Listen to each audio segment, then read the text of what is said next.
Bonjour à toutes et à tous et bienvenue dans ce nouveau tutoriel Affinity Photo dans lequel aujourd'hui nous allons voir comment réaliser une bichromie pour pouvoir retravailler un ancien livre.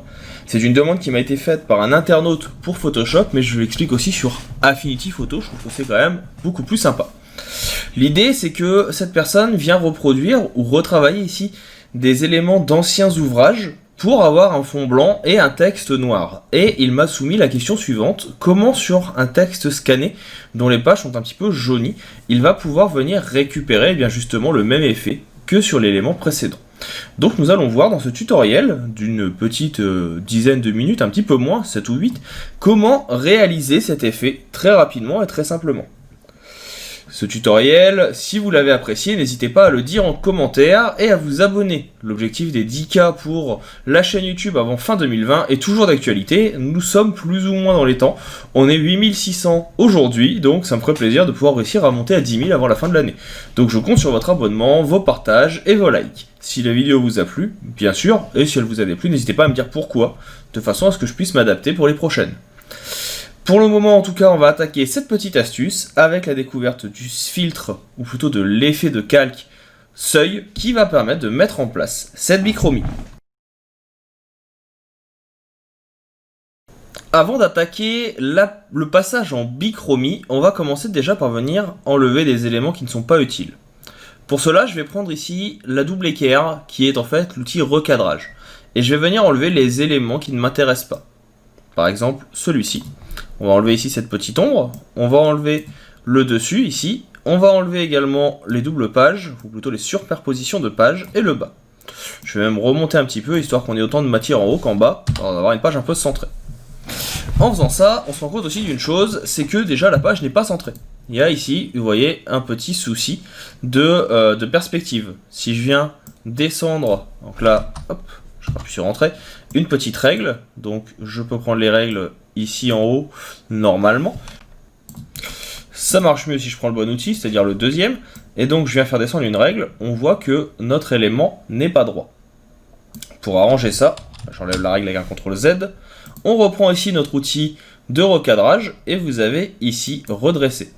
Redresser, il va permettre de venir prendre une référence, de venir donc montrer ici dans quel sens doit être la ligne d'horizon. Donc là on voit que c'est un petit peu descendu vers le bas, et automatiquement il va redresser le tout. On appuie sur Entrée, c'est corrigé. Et donc là on a quelque chose qui va déjà être un peu plus droit, c'est un petit peu mieux.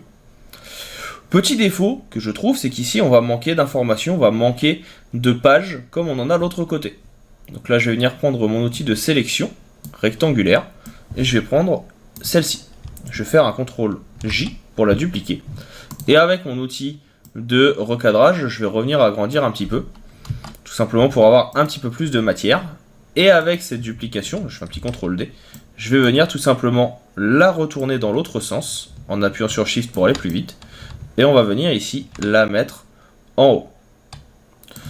Je viens la placer bien comme il faut, voilà, j'essaie de pas non plus venir coller le texte, je peux venir également ici faire une petite rotation pour que ça s'adapte.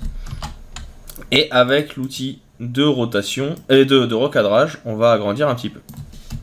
Alors oui, vous allez me dire, il y a une différence de couleur, pas d'inquiétude, on va pouvoir corriger ça par la suite. Là, c'est l'idée, c'est que ça soit déjà assez propre dans l'ensemble. Maintenant, je vais venir cliquer ici sur le cercle bicolore, qui permet d'avoir les calques de réglage, et je vais prendre seuil. Et vous voyez que seuil, automatiquement, il va me passer en bicolore, justement, noir et blanc, à l'aide juste de cette option. Et on a ici un niveau qui apparaît, placé à la base à 50%. Cela veut dire qu'en fait, tout ce qui va être avant les 50% ici sera en noir, et tout ce qui sera après sera en blanc. Et en jouant ici sur le bouton, vous voyez que vous pouvez faire ressortir un petit peu plus les lettres et les informations.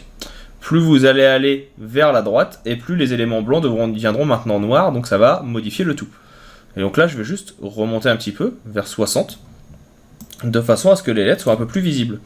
Par contre, ça m'a ajouté des petits éléments, des petites pétouilles. Pour modifier ça, je vais créer un nouveau calque, et prendre mon outil de pinceau. Et l'idée, c'est tout simplement que sur ce nouveau calque, si je viens peindre en blanc, ça va en fait effacer, parce que comme on l'a dit tout à l'heure, il ne prend en compte que certaines couleurs, et sur le seuil, de cette façon, ça me permet de venir effacer les éléments qui sont beaucoup plus simples, ici, comme ceci, et ainsi on a notre document. Je peux faire un petit contrôle plus, hein. On voit que c'est un peu plus lisible. C'est pas forcément parfait, on pourra peut-être venir retravailler un petit peu les lettres, mais en attendant, on se rapproche très rapidement de ce qu'il y avait ici, où vous vous doutez bien que les textes ont pu être retravaillés. On va avoir d'autres fonctionnalités qui vont permettre de le mettre en place. Là, je vais juste revenir ouvrir mon seuil, parce que je l'ai mis un petit peu trop haut, je trouve, ce qui fait que mes lettres ne sont pas forcément adéquates. 57, c'est un petit peu plus lisible, on est pas mal. Et ainsi, vous avez donc retravaillé votre document à l'aide de la fonctionnalité filtre, seuil, et ce, très rapidement. J'espère que cette petite astuce Affinity Photo vous aura plu et vous aura permis de découvrir un nouvel outil et de mieux pouvoir maîtriser les éléments en bichromie. Comme d'habitude, si vous avez des questions, je suis à votre disposition via la section commentaires. N'hésitez pas, ça sera avec plaisir que je vous aiderai. Vous pouvez me poser également vos questions sur d'autres outils et me demander des tutoriels à la demande.